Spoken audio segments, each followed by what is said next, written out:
A big disclaimer for those that are triggered by the title of this video. The obvious answer is no, the Coaster Wars were not a bad thing. The Coaster Wars overall were a positive aspect of the amusement park industry. And so right now, before we continue the video, I will actually go over just a little bit.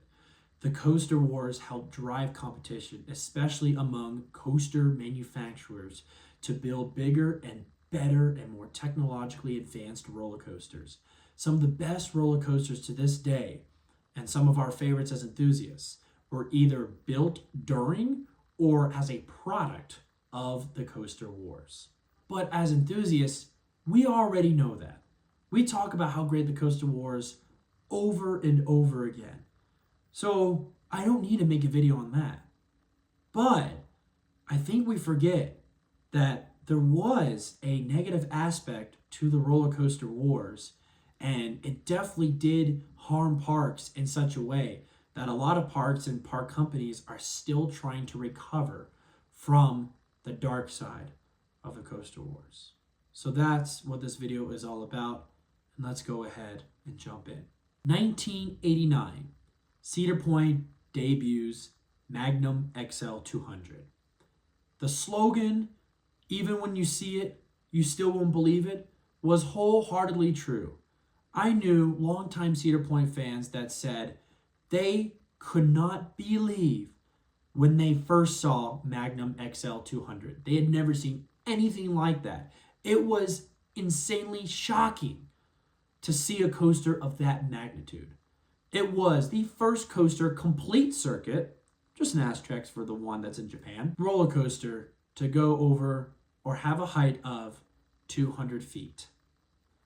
It shocked the whole industry, not just the guests that went to ride the ride, but it instantly kicked off in what is considered the first shot in the roller coaster wars, where parks and companies competed against each other to build any sort of record-breaking roller coaster that they could think of. A record-breaking wooden roller coaster, steel coaster, different models of roller coasters. And this happened for about 16 years. In my opinion, the final shot was the now rest in peace Kingda Ka roller coaster that was the tallest, longest, and fastest roller coaster at 456 feet. Obviously, record-breaking coasters were built after that, but not at the succession that was happening in this time frame. So let's talk about our first issue. Was that because of the Coaster Wars, a shift in focus was made, especially with park companies. And that is a shift in quantity and less in quality. Now let me first say, manufacturers' competition was a great thing, but a problem with the competition in the companies was it became more about the records that were broken rather than the quality of the ride that was there themselves. Now, granted, riding the ride was great, but I'm talking about the other aspects to the park. Prior to the Coaster Wars, the standard for all parks was the Disneyland standard. In fact, your favorite park was probably built because of what Disneyland did. Disneyland actually made parks wantable to go to. People actually want to now go to a park. It was clean, it was friendly, there was quality attractions to go to. So a lot of parks were designed from that, like having a main street, having different themed areas. And now with the Coaster Wars, that completely was thrown out the window because now it's time to build the biggest, baddest, longest, fastest roller coaster ever. And yet, they never truly understood what Cedar Point was actually doing. In the biography from Dick Kinzel, who was the CEO of Cedar Fair at the time, park president of Cedar Point, and is basically the reason why we are even in the state that we are in the amusement industry, was he knew that he could not compete with Disney when it came to thematic elements. But what he could do was compete with Disney and follow the model when it came to cleanliness, friendliness, efficiency, and how the park was operated. So while Cedar Point was building these record-breaking attractions, they did not once stop with focusing on the quality, the atmosphere, and so the records brought the guests in, and the guests returned because Cedar Point was a quality amusement park. you can't really say the same for the others. Let's talk about the big elephant company in the room that definitely has suffered from this, and that is Six Flags. Especially when Premier Parks merged together to become one big company, because the spending spree was out of control. It was all about build big, build big. There were some parks that built 4 roller coasters in the same year. That is absolutely absurd. It was all about building the big rides so that everybody can come to experience, but because the quality wasn't focused on, guests did not return. It was a big moment, which is why the Six Flags was pretty well known in the 90s, especially in the late 90s and early 2000s, because of all the amazing stuff that they were adding. But notice that not only did they build too much that they had a budget problem, but the guest attendance was dropping, and so revenues that they were bringing in could not sustain, and eventually the company had to declare bankruptcy. But let's stop nagging on Six Flags and let's go to another company that faced the same issue. Paramount Parks. In 1992, Paramount Parks purchased the Kings Entertainment Corporation parks, which were California's Great America, Kings Island, Carowinds, Kings Dominion, Canada's Wonderland. At the time, these parks followed the Disneyland model, where they did have signature roller coaster attractions, like Kings Island had the Beast, and Kings Dominion had Rebel Yell and Anaconda. But they did not stray away from focusing on families with unique attractions for the kids and the families to do. There were Broadway-style shows. Everything was well balanced. And so I'm going to focus just solely on Kings Dominion because that's the park that I've been going to the most and I have the most knowledge of. But this does correlate to other parks as well. 1995, Kings Dominion removed 3, technically 2, but we're going to say 3 attractions that totally shifted the park. The first one was definitely what I consider a cornerstone attraction for any park, and that is having a major train ride. The Old Dominion Steam Train took guests through the back of the woods in the park on a scenic journey, and then eventually, this one was unique as you eventually approached a show. So the train stopped mid-ride to do a cool show, very similar to what Silver Dollar City does, and then you return to the station. So while you didn't go around the park, you definitely took a scenic journey, something relaxing, everybody can do, and it was gone. The Sky Ride attraction that was added at Kings Dominion that took you from one midway to another, while not a cornerstone attraction, was definitely an extra ride that was relaxing and get good views. Removed. And while this isn't a true attraction, the Singing Mushrooms, which today still exist, but they were removed in 1995, and they did not return until the 40th anniversary in 2014. This was a big note to say, we're no longer going to focus on the families, and now we're going to focus on building big, and they will come. This nearly gutted the identity of what Kings Dominion was to focus on something else. In 1994, behind the Old Dominion Steam line, they added Wayne's World, where they added a signature attraction, a hurler, which was decent. But then 1996 added the prototype Flight of Fear. 1998 added the prototype Volcano the Blast Coaster. 2001 added the prototype Hypersonic XLC. You can see where I'm going here. Now, Flight of Fear and Volcano are decently themed. Volcano got lucky as it already had the mountain there, so it didn't need to do much, while Flight of Fear definitely had some good theming. Hypersonic XLC had absolutely nothing. It was just plop there. In fact, Hypersonic XLC was the prototype that SNS tested at their site, and Paramount Parks bought that and just say, all right, we'll add a turn to the end to get back to the station. It's no wonder why that coaster was such a major headache when it came to the technological side and the maintenance side of things. Volcano was the same way. Volcano didn't open up till August of 98 and only had 4 rows available on their trains. So while the rides themselves were good, the quality in a whole, where everything is balanced, everything is done from a maintenance standpoint, was not there. And it's why those 2 attractions no longer exist. But besides that, the guests spoke. Now, this is a little bit tricky because finding evidence of park attendance is actually very, very difficult. But from what I've been able to research and gathered, The peak of attendance at King's Dominion was in the late 80s and early 90s, prior to when Paramount Parks took over. Once it did, guest attendance actually started to decline. And while maybe a lot of new guests came, a lot of them did not come back because that quality that was assured is no longer assured, because it was just all about adding the big, new, bad, record-breaking roller coasters.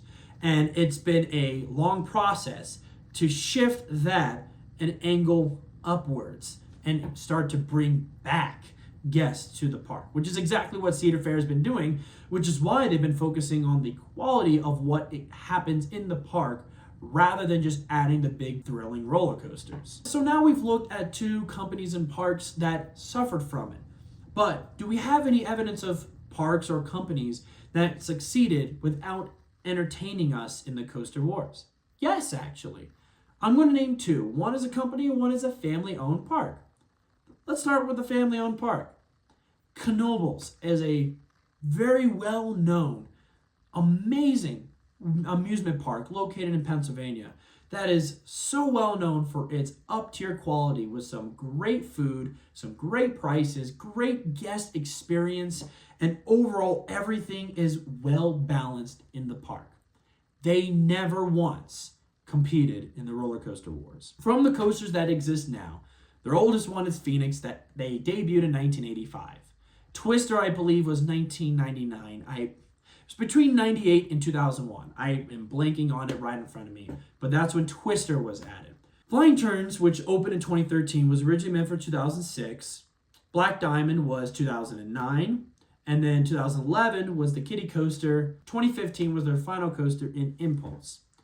Most of their coasters you can see were actually added after the roller coaster wars. And none of the roller coasters that are there are record-breaking, except one.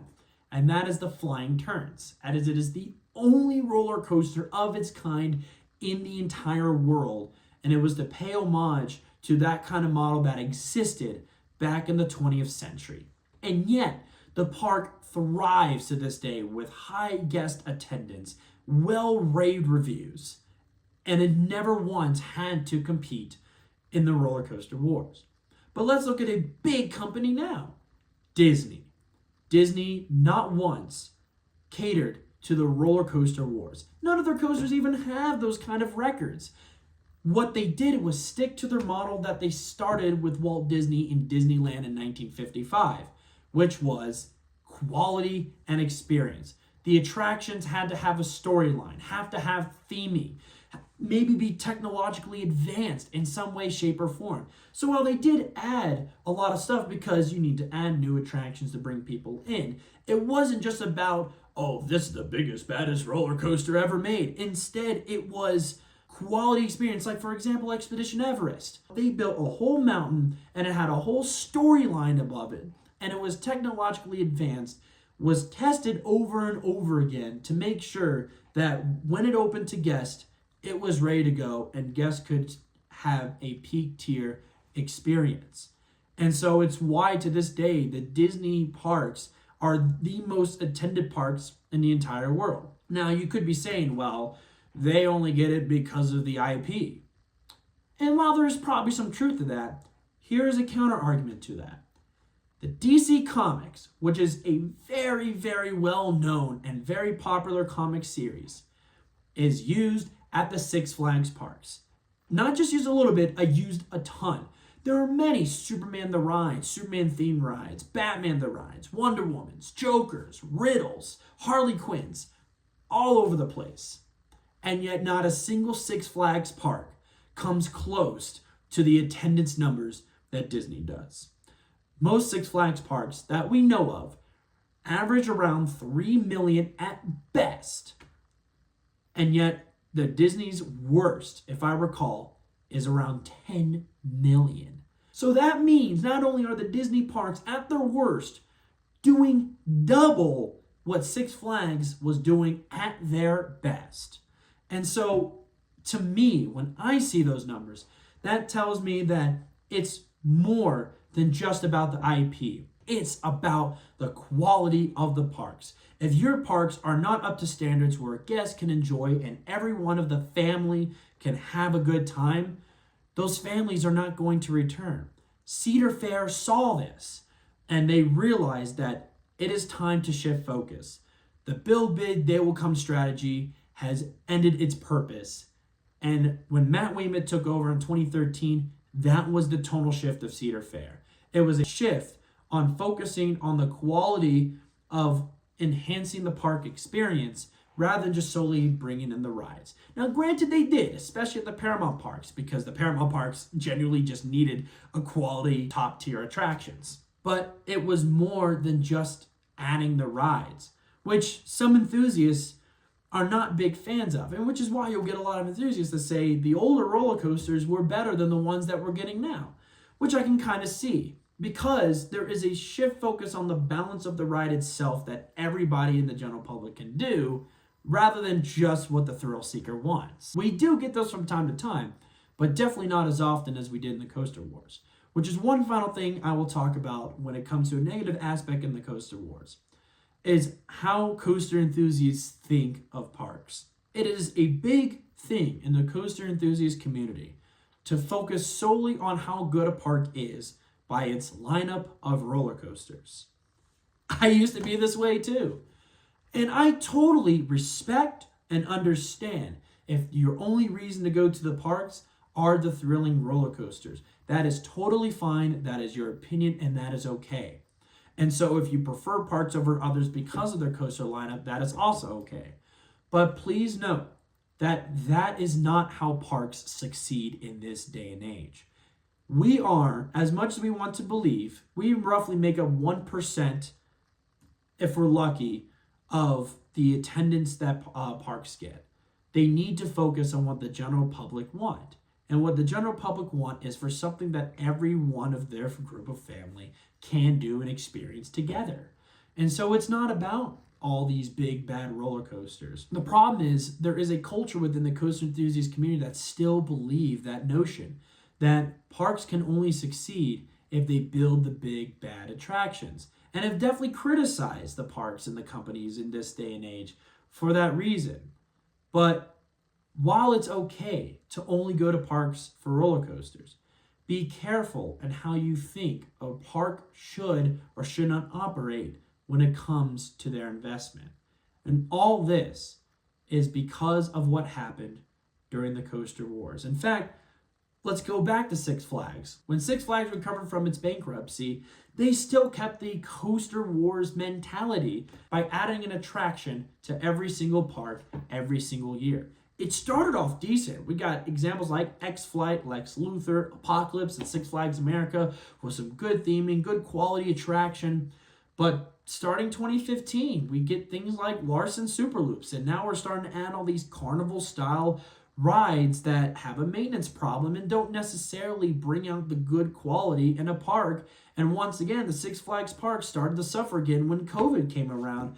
Unlike Cedar Fair, where they kept having the increase in guest satisfaction because of what they were doing at their parks. And now, the merged Six Flags has to now counteract that with what the Six Flags parks have become, because there was still that notion of, let's just build the record rides and let's build a ride at every single park, rather than just focusing on keeping up the quality and enhancements of the park itself. And that is the dark side of the Roller Coaster Wars. Once again, from what I iterated in my disclaimer, the Coaster Wars were a great thing. Some of the best roller coasters that we've experienced, even within the Disney parks that didn't participate in it, were a cause because of the Coaster Wars themselves. But I think we need to look at the aspect of there was a dark side and a negative aspect to the Coaster Wars. And it's still being felt to this day and age, whether it be through the enthusiast community or the parks themselves that are still kind of struggling, and whether that be through the struggles of the environment is now, or whether it be through aspects of shooting themselves in the foot. But either way, I wanted to bring that notion so we can get a fuller grasp of just the extent of what the Coaster Wars did. Because we already know the positives, but I wanted to just shed that experience if you were unaware of it. If you do know, sweet. But that is going to be this video. So I hope you took some information, you took some knowledge from that. And if you made it all the way to this video and you did enjoy it, I'd very much appreciate it if you could click that like button. It's helping the channel out against the YouTube algorithm, as my goal is to continue growing this channel. If you're a newcomer to this channel and you find yourself enjoying the videos you see, go ahead and hit that subscribe button. And if you want to, go ahead and click the notification bell icon so that you do not miss a video on the Coaster Fanatic. Thank you guys so much for watching. And as always, roller coaster fanatics, keep coasting.